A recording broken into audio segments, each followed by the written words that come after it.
Empress market पे हमारा एहतजाज था। इन बेशर्मों ने, बेगैरतों ने शेलिंग कराई, गिरफ्तारियां कराई।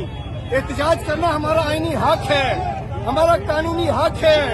कप्तान को रिहा करो, अदलिया को आजाद करो, आइन की बालादस्ती कायम करो। हमें एम्प्रेस मार्केट आना था, अल्हम्दुलिल्लाह हम आ चुके हैं। कप्तान के टाइगर रुकने वाले नहीं है। फहीम खान साहब जिंदाबाद। क्या कहना चाहेंगे?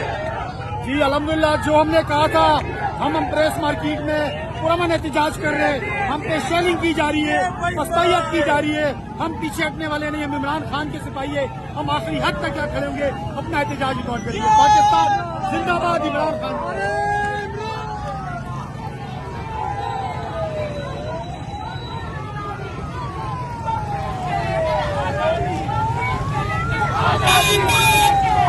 आजादी, आजादी, आजादी, आजादी, आजादी।